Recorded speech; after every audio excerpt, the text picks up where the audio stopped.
So, hello and welcome to the first ever Red and White preview. Due to the success of the last one, I've decided to do another show where I am again joined by the Sunderland fan down south, Matthew Lee. How are you, Matthew, mate? I'm good, Jack. You're not convincing us. Nah, not after that last minute equaliser. Yeah. And again by Aaron Channeler, our resident Doncaster fan, who was fantastic on the preview show. We're going back on for the review show to have a bit talk about the game. How are you, Aaron, mate? This smile is a facade. Is that down to the match? I'm hoping. Oh yeah. It's down to the match. The preview show is amazing, and I'm honoured to be a part of it. But the match is a facade smile. Trust me. I'm quite surprised considering it was a last minute equaliser. I thought you would have had at least a bit of a buzz. I'm going to take the fact that it was a point because it could have very easily been none. But I'm not going to get away with myself. I'm going to be a realist fan and say, you know what, it's the point. I'm glad I got the point, but to be perfectly honest with you, we should have been fighting for all three, especially in that second half improvement. Yeah, I remember one game last season we had a lot of people watching, Will. Sunderland 1, Fleetwood 1, 97. They scored in the 5th minute. We went until the 97th minute, just peppering them with attacks. And it never, ever looked as if it was going to... Matthew was just eating there, I believe. Yes. It just never looked as if it was going to come. But we grabbed a goal in the last minute, Max Power from the edge of the box, my best mate, Max Power. And we came away with a point, and I remember I was buzzing. But getting into the show properly now, one thing I do need to mention, the quote, Manuel Neuer in his prime, seems to spring to mind.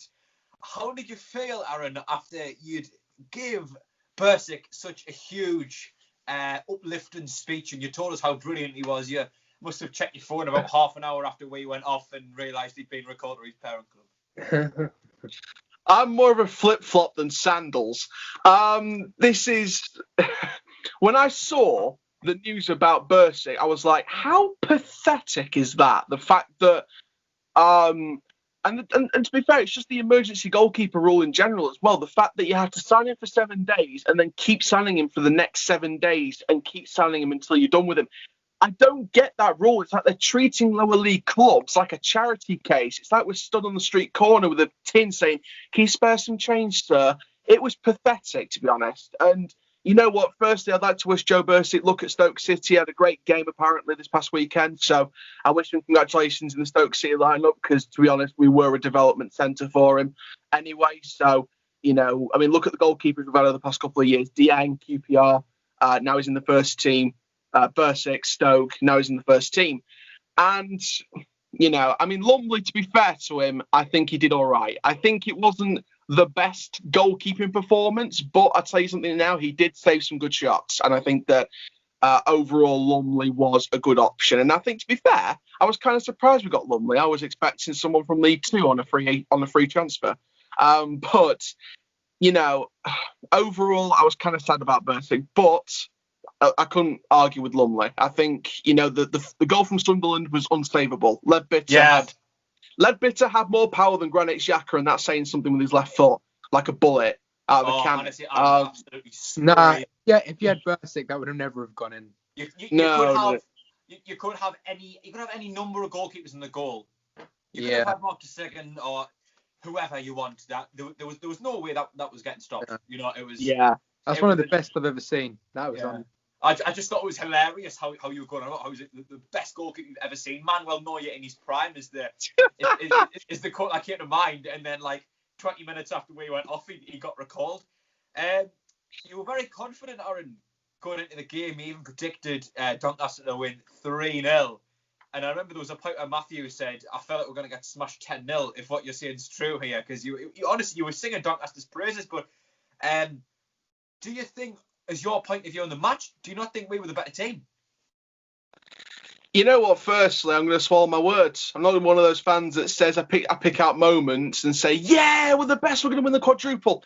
No, I'm going to say, you know what? I'll swallow my words. I was confident going into this, but there was moments in there that didn't make me feel confident. It was like being told you won the lottery and then being told, oh wait, no, hang on a minute, it was a false printed ticket. But you know what? Yeah, at moments, especially in the whole of the first half, Sunderland were the better team. We didn't offer any penetration. If you want penetration, you know where to go. But, overall, Not with that again, Aaron. Come on. No, the first half was all yours. First half was all yours. And second half, we did try and offer something. For Jerry Okanabiri, he needs to go back to the free agency or Shrewsbury or somewhere, because his finishing is like Emil Heskey version 2. And I've said this for weeks now. I mean, his hold-up play is amazing. His shooting is like Danny Welbeck, Bambi on ice. But saying that, he scored for Brighton. But, I think that he should have been better again, even though he scored a very easy equaliser on the end of a great Halliday move. But... you know what? Swallow me words. I predicted 3-0. It was 1-1 in the end. You know what? Fair result. I think Sunderland had moments, we had moments, and it was a fair point. I think if you're looking at the game, I think Doncaster really grew into the game. I think the first half, for me, Grant Ledbetter controlled the game absolutely impeccably. Obviously, he scored that absolute. I think thunderbolt is the word that comes to mind. Thunder bastard. As Conrad Lee said, but we'll try and not have that language, Matthew. Sorry. No problem. I think Doncaster really grew into the game and got better as things went on, and created more and more chances. And as I was saying, I thought personally the goal was coming. It was coming, and ultimately we didn't do anything about it. Is that something you'd say you'd agree with, Aaron? Yeah, I think I probably agree with that. I think the first half we were non-existent. We were like ghosts walking around the battlefield. And then second half, it was literally just, when's the goal going to come? But you know what? This is the constant thing with Rovers. No matter how confident you can be, the one thing that always sticks in your mind like a sore pain in your neck, we can't take our chances. We cannot take our chances. Jason Aquilo, he was showing... it signs when he was on the pitch. There's a reason why he was released by Palace, and it pains me to say that, because I think he's a good up and coming talent, but on his worst day he can be his worst day. But it's just a case of we move on, to be perfectly honest, because we just need to be better, and we need to take our chances, because we didn't have the balls to take our chances.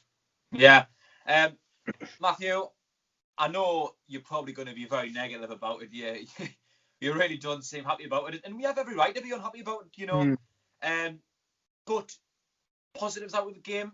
Do you not think we were the better side?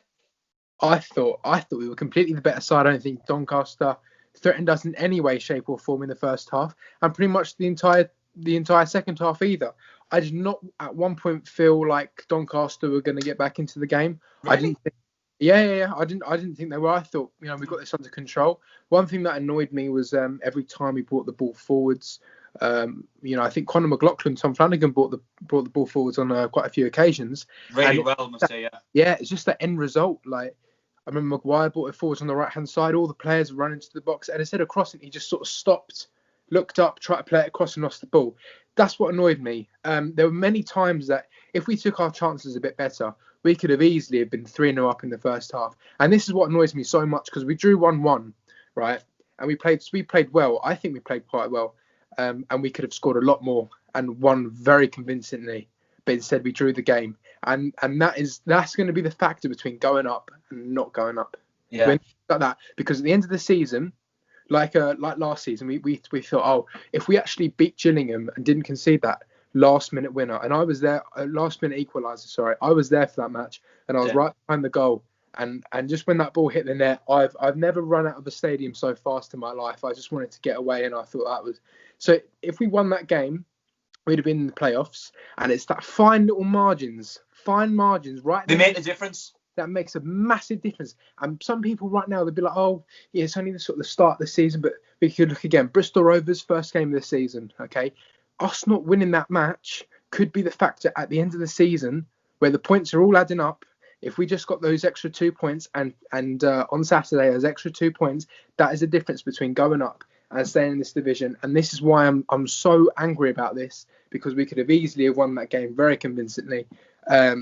every time Doncaster came, I mean, Doncaster, I think, started off the game all right. I thought Reece James, who we had 2 seasons ago, who I was actually quite a big fan of. Yeah. No idea why we sold him. No idea. I thought he looked all right, but then went I thought he was very quiet for the rest of the game. I didn't really notice any of them. So yeah, I'm a little bit annoyed that obviously we've let Doncaster come back into the game. I think if Doncaster are going to be a team up there fighting for promotion as well, to not beat them as well, that's just another pain in my backside as well. I mean, anything else to really say? Phil Parkinson, the manager. I think for Sunderland fans, the draw for all the Parky out brigade, the draw could possibly be the worst result for them, because a loss we could have easily have said Parky out. Yeah. Or quick now, and then winning. If we won, we'd be like, okay, we'll give him this many more games, and I think he'll do all right. But because we've drawn now, it's sort of like, well, we could have easily have won that. We nearly did if, say, Flanagan didn't commit himself 30 seconds to go. If he just sort of stood his ground and didn't commit himself from, who was it? Was it Whiteman, or who was it? I think it was Whiteman. If he didn't commit himself on Whiteman and he just sort of stood his ground, if Bailey Wright didn't slip over and just cleared that ball, then not as many people would be saying Parky out. Yeah. You know what I mean? Yeah. So that's the worst possible result for the Parky out brigade. But yeah. Yeah, it's if buts and maybes. I mean, if you look back at our first season in this division, we drew 1-1 19 times. I believe the number is 3. If we'd won 3 of those games and hadn't, as opposed to drawing them, and I mean, God, the examples are rolling through my head now. Scunthorpe away comes to mind. Peterborough away. Peterborough when we conceded late on. Awful. Accrington Stanley at home, Walsall at home. But it is, you're right, it's those fine margins that make the difference, where if we'd won those games, we probably wouldn't be in the 3rd division right now. Having said the positives then, Matthew, do you not think then that our poor result in any way was down to individual errors and not Parkinson, and therefore to be Parkinson out as a result of this game is then a bit hypocritical, or would you not say that? See, I was never Parky out in the first place, and the reason for that is not because I necessarily want him to stay, is because I'm at the realization that he's not going to get sacked. It's like what the whole world has to do with COVID. We've got to learn to live with it, and we've got to learn with Phil Parkinson being our manager, because he's not going to go anywhere. So I'm not necessarily Parky out after this match, but obviously I understand fans that are. But I won't say anything hypocritical for me, because I've never said Parky out. It was simply player faults at the end. If Bailey Wright again didn't slip over and just stood his ground and cleared it, then we would have been walking away from Doncaster with 3 points. Yeah. I just thought it was worth asking. As you say, it's with the fine margin, the fine margin thing, and all I was saying was, is it not individual errors that cost us as opposed to Parkinson? But I think you're exactly right when it comes to maybe we are just going to have to live with him. I mean, you brought up COVID there, but do you not also think that because of 2 things, one being COVID and the lack of money we have, and 2 being that we've potentially got a new owner, that actually sacking Parkinson right now isn't the decision, because we will be splashed out on a new manager when potentially we've got a billionaire, a multi-billionaire about to come in and take us over. Yeah, exactly. And I think with this new takeover, if it is his name's Wirral, something along, he's a French lad, yeah, something like that. If he comes in, I mean, there is not, the 22-year-old is not going to be ones pulling the strings at the club. It's still going to be old. So I don't think Phil Parkinson will be going anywhere. And even if he does, we've still got the same players, apart from changing a formation, putting it to say 4-2-3-1 or playing a 4-3-3 or something like that. I mean, what can you actually do? Do you know what I mean? You've still got the same players, all the still the same mentality, I think. And there's no point, because I think we've got what we have now.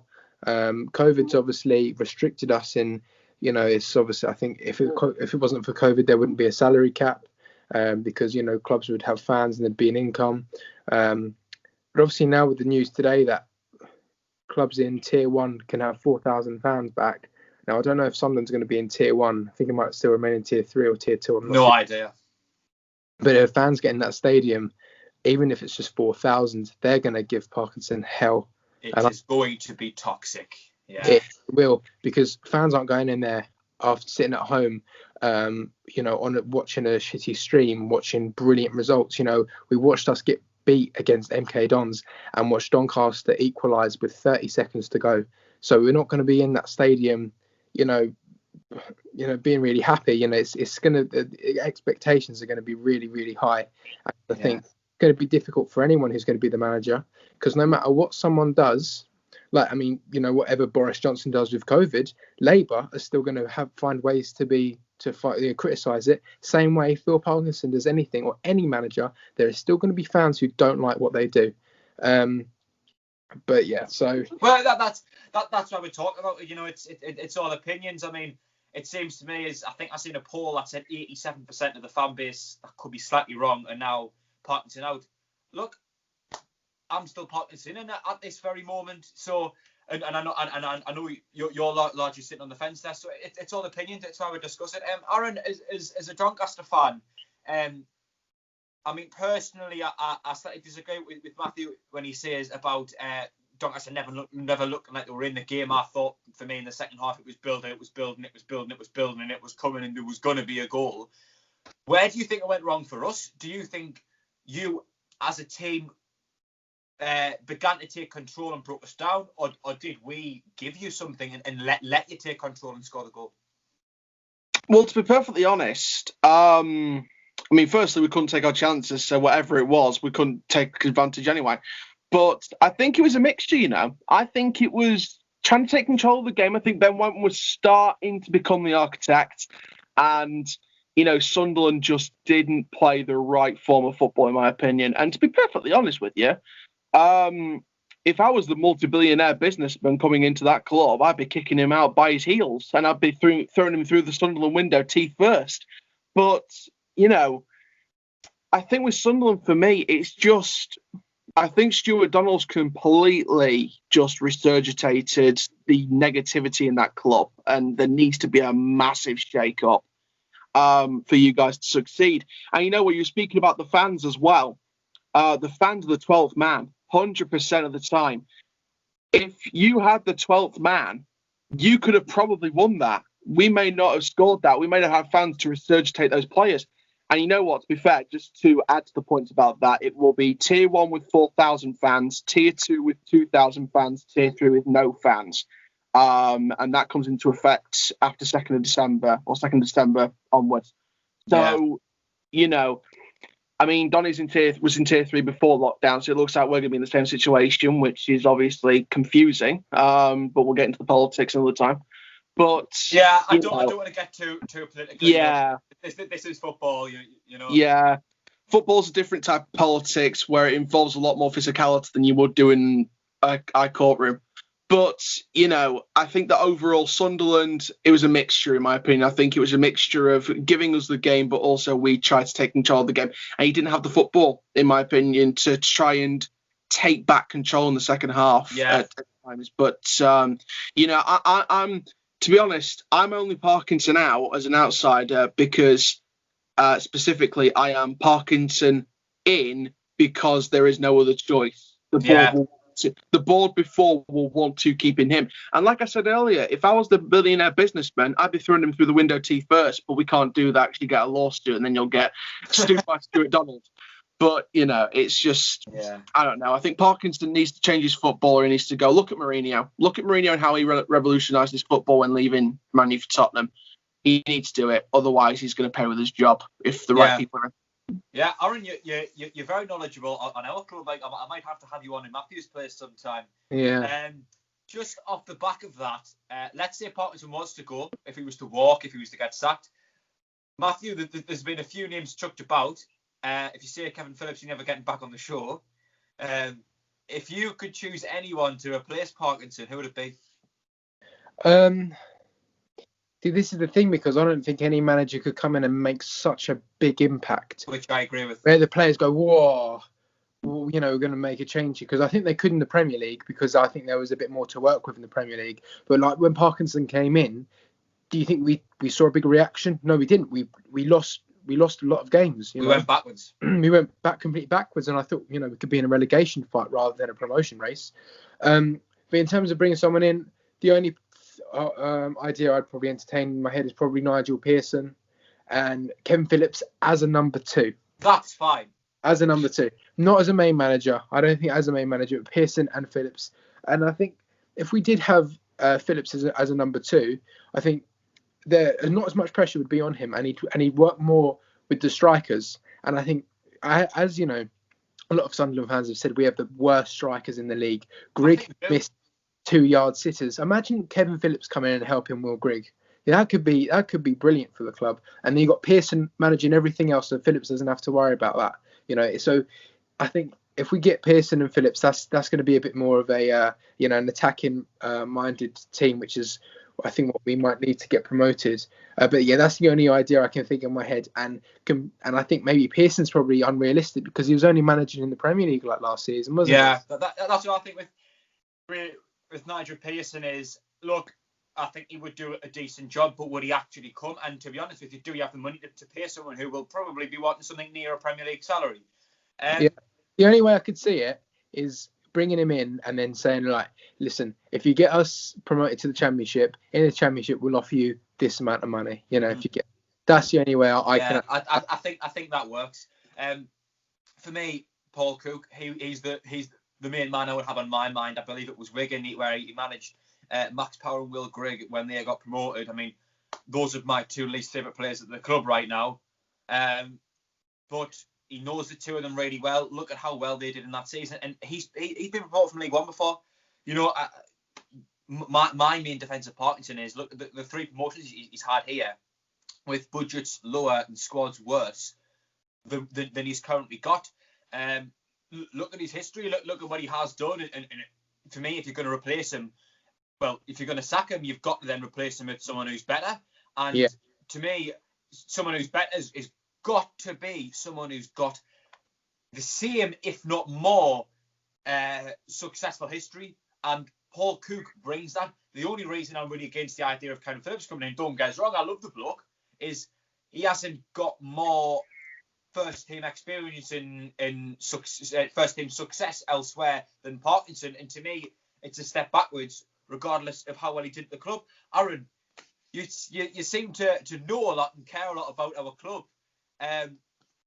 Is there anyone in your mind? I wouldn't normally ask an opposition fan, but seeing as you're so enthusiastic about our club, is there anyone that springs to mind for you?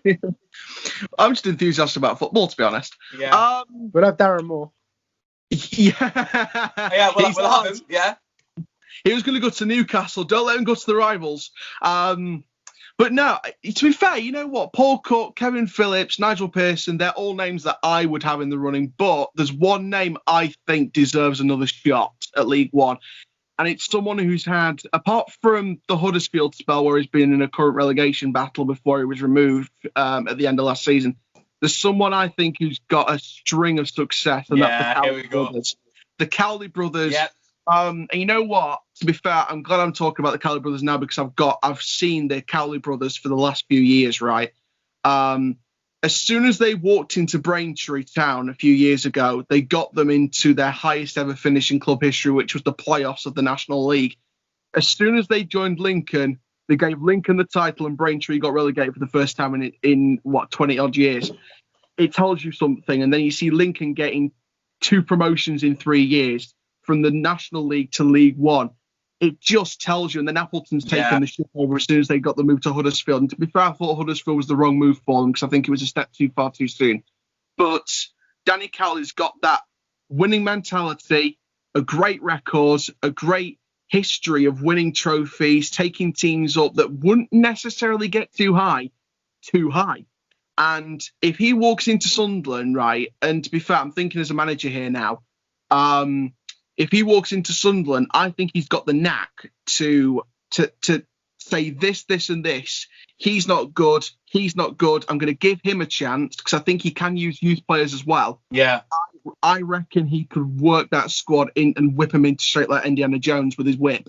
And you know what? To be fair, I'm taking Sunderland as an example here. If I was a manager in Sunderland's shoes with an owner that could be on the verge of changing, with a fan base that's on the verge of wanting change at the ownership anyway, and with players that don't look like they give a damn, as a manager, I'd be going straight in there and I'd be saying, right, you and you fix up, or you're not fit to play for this club and you're not fit to wear the badge.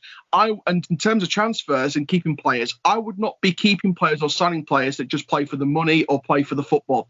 I would be keeping players and buying players that would wear the badge with pride, because if you don't wear the badge and work as a team, no individual is bigger than any club. Yeah. So if you don't work as a team, you're out the door. I would want a team of players that play for the badge and play for each other as well as themselves. So, in my opinion, I think it's the Cali brothers. But like I said, Kevin Phillips, Nigel Pearson, Paul Cook, Jamie left Wigan, but I think he's an option as well.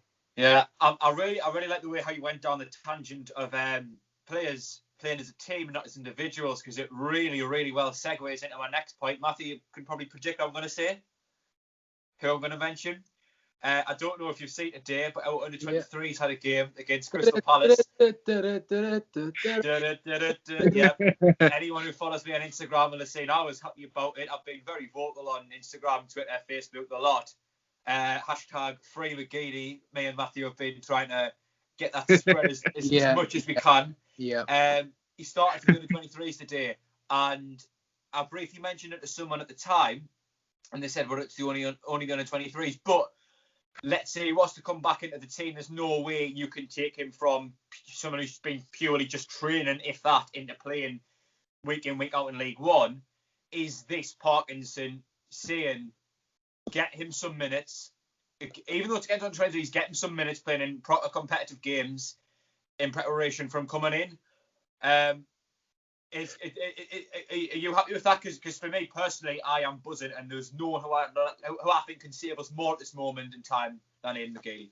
If that was the reason, I'd be buzzing as well. But is it, let's get him fit so we can sell him in January? That's really? That's maybe the other reason why. But I don't hope that. I hope he stays. I hope he stays forever. Honestly, he can come and live at my house if he wants. I love him that much. I don't want him. Can he distance up to Sunderland? I don't want him to go.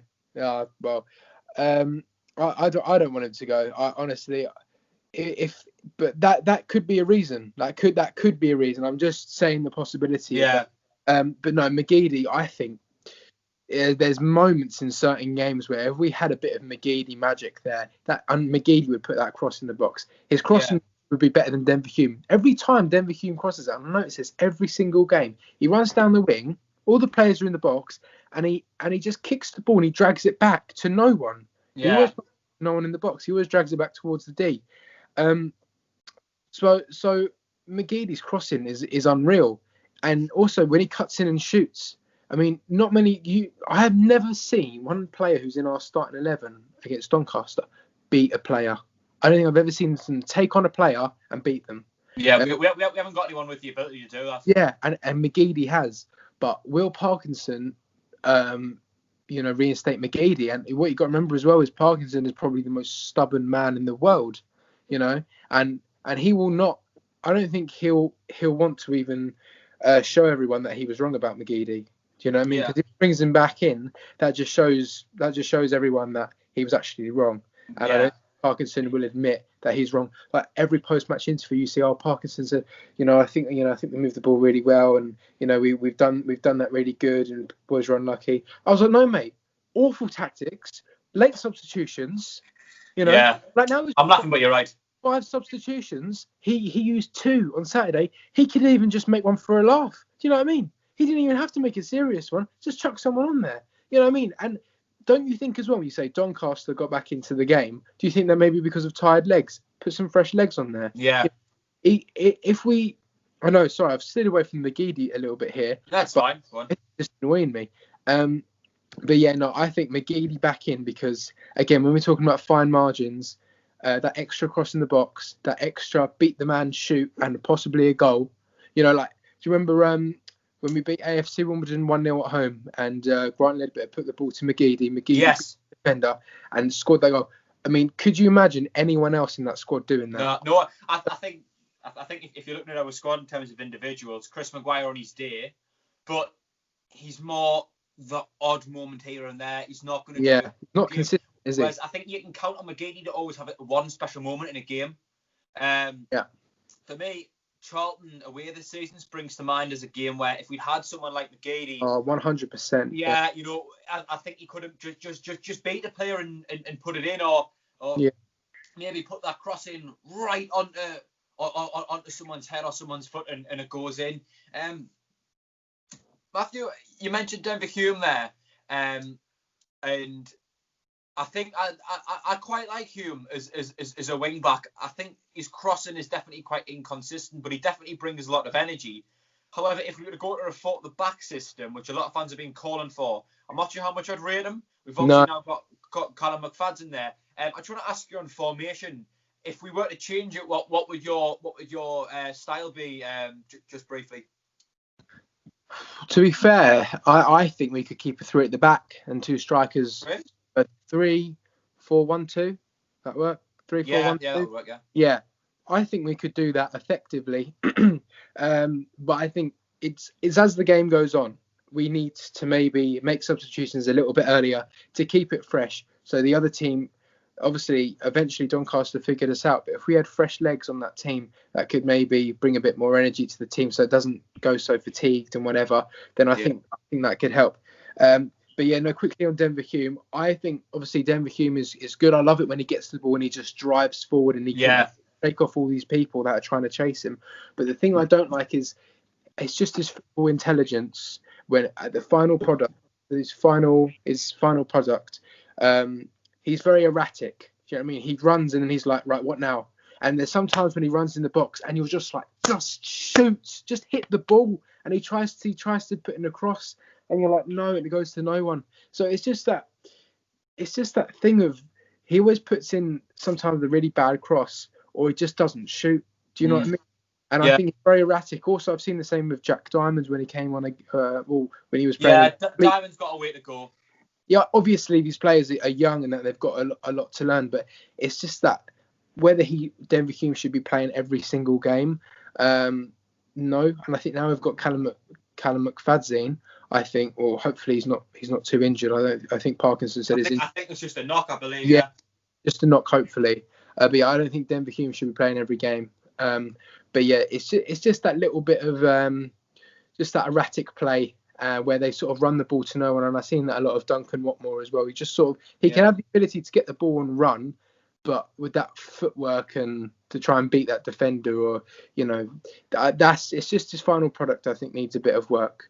I think one player who was really similar in that respect, only a couple of years back, was Lyndon Gooch, a player who actually went on loan to Doncaster. Yeah, I'll ask you about that in a moment, Aaron. But I think if you go back a couple of years, Lyndon Gooch had this problem where he would beat players and he would take the ball into the box. There would be 2 or 3 players went in the box, or he can shoot. Maybe he's got someone on the overlap. Maybe he's got someone on the underlap. But he would wait, and the ball would get taken off his feet. Yeah. But I think one thing he's done really well, and you've got to give him credit for, personally, Lyndon Gooch is my favourite player at this current moment in time. You've got to give him credit for how he's turned that around, and I think he's a lot better of a player now because he's learned to be a lot more decisive. So it's clear it can definitely be trained into players, and it might just be a case of alleviating a bit of responsibility from Hume by playing McFadden a little bit more, and then you can maybe spend a bit more time one-to-one with him on the training ground working on such a thing. I think you're right about Jack Diamond. Before we go on to the topic of youth players, Aaron, Lyndon Gooch played at Doncaster a few years back. How did you find him? Well, I mean, he was loaned to us for a month. So I think that whole month, I think there were, signs we could have seen the best out of him, but it was just a case of just continue his development for a month. I think it wasn't like a whole lot to say about him, but I think overall, I think there was signs from him. I think he could be a decent player, but again, it's just that whole idea of the right people developing him at the right time. Yeah, I think he's definitely got potential to go forward into the Championship, which is a discussion I wouldn't mind having. But in terms of the youth players, Matthew, there's been a lot of people calling for them to come in. Names that spring to mind for me, just off the top of my head, would obviously be Jack Diamond, who I've seen coming a few times. He's impressed me, but I thought he doesn't seem to have a brilliant final ball. Dan Neil, the Mad Mistakes love affair. Elliot Embleton, who came on towards the end of the game against Doncaster, who both-footed, seems to have a great delivery. Reminds me a little bit, I'm not saying he's as good as, but reminds me a little bit of Kevin De Bruyne and his passing in his set pieces. Oliver Younger, who really impressed me against Fleetwood. Brandon Taylor's came in a few times in the defence. You've then also got the likes of Hawks and Mitch Curry coming. Matthew, if you had to pick any of the youth players to come in the next couple of games, who would it be? I think I'd. Do you know? I'm not too sure, because I don't think now is the season where we should really start promoting these youth players who haven't really proved themselves. Because, and I'll tell you why, is because this is such an important season. I don't think we can afford to maybe take as big a risk and just say, well, let's chuck one of these players there. I'm a fan of, say, Oliver Younger. I'm not so much Brandon Taylor, because I thought he did all right against Fleetwood, but when he played against, who was it? Carlisle, was it? He's had a few poor games, yeah. He's had a few poor games, and you know, you could see that with obviously just the inexperience. But I think if anyone, I'd maybe bring in like a defender or two. I think to start Dan Neil for games where you can obviously, he has quality at his feet. He can maybe pass a good ball, put a good ball forwards, put a good ball through, as he did for Grigg against Harrogate Town in the friendly. But that all-round game, for 90 minutes, like we're saying for Gooch as well. Gooch maybe scores that one good goal or makes that one good assist, but his all-round game, he's not the best quality player. He hasn't got that quality like some players have. Do you know what I mean? And that's what people don't really see. I mean, they do see that, but on highlights, if you watch highlights of Lyndon Gooch, you see him scoring these brilliant goals. Yeah.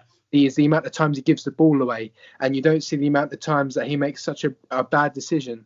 But yeah, that's it with the younger players. The all-round game, I don't think it's something that they should be a regular starter, maybe a sub or something like that. But nothing. I wouldn't throw them in full time. Do you really think it's a risk, and that we are almost kind of doing it purely for the youth players, though? Because actually, is there not a case we made that, do you know what, we could really do with some new players? Because I mean, defensively we started the season brilliantly, but that's been really falling away. Could someone the likes of Oliver Younger come in, not just challenge the players a bit more? Could Dan Neil? I mean, when I see Dan Neil play, personally, he looks to me as if he's got max power. He reminds me a bit of Max Power, but with a bit more energy and a bit more, I guess, intensity and initiative is the word I was looking for to go forward. We've also got the likes of Jack Diamond there. You bring in Jack Diamond on the right. Can you then maybe slip Luke O'Nien into the middle, which is something I've been calling for a while? So do you really think it's a risk, or do you not actually think that these youth players could improve the team as well as improve their own development? I think they could be improve the team, but only in sort of moderation during. Okay. And I think they've got to be used effectively and well, because if they're sort of just chucked in and everyone, they just chuck them in and go, oh, we'll just chuck in these academy players and hopefully they'll do something well. We've got to really plan and think about how they're going to come in this game, how they're going to affect it. I don't think we should be taking as many risks, but obviously these are good players, and I think as what's been said with a lot of old senior pros, where they said they've got to put academy players, they've got to put them in at the right sort of times, because there's a lot of talent there.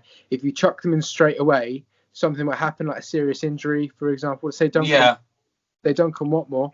When we're in the Premier League, there were going to be some massive offers going to come in for Duncan Watmore, and then he's ended up now struggling looking for a club, and he's got a 6-month contract to Middlesbrough in the Championship now. Which I can't believe, by the way.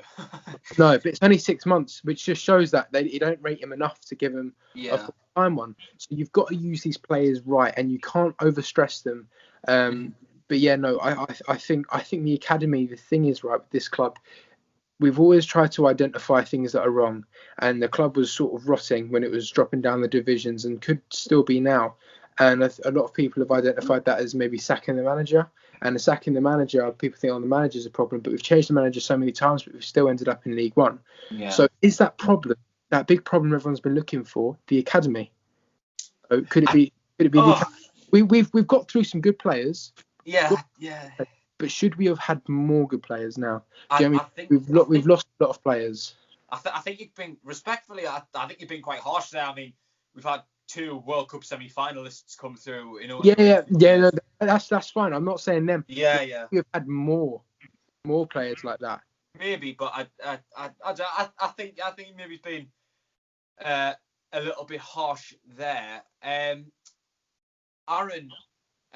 with obviously the result being a draw, and Doncaster, you look as if you're doing okay this season, but to me, I don't think you're doing quite as well as you could hope to be. Are you confident for the rest of the season? I mean, stupid question when you consider the preview. Where are you thinking you're going to finish this season? Just briefly.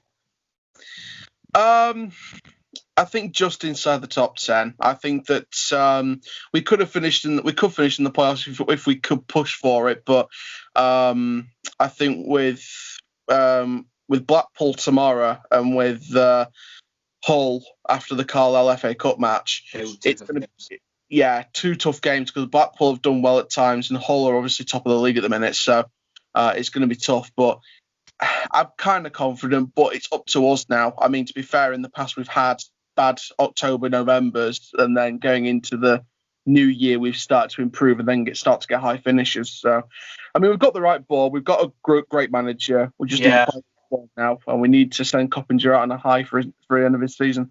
Yeah, Matthew, same question to you. Top up by Easter. No, I'm joking. No way. No way. I reckon we'll just squeeze in second at the end of the season. And I'm praying. I reckon because we've had results like this where we've failed to pick up these points. I reckon we've had such a bad year this year. 2021 May. It's going to go down to the final day, and we're going to get that last minute goal that's going to squeeze us in the top 2, and we're going to go. That's what I thought was going to be the last season. I think it was actually Doncaster. No, it was Rotherham. Rotherham. Yeah. And I was thinking, can you imagine if like one of us won the league, but the other one went automatic, and it was just like a double pitching version, and we were both just over the moon. That was both. I know. Yeah. Lads, thanks a lot for coming on.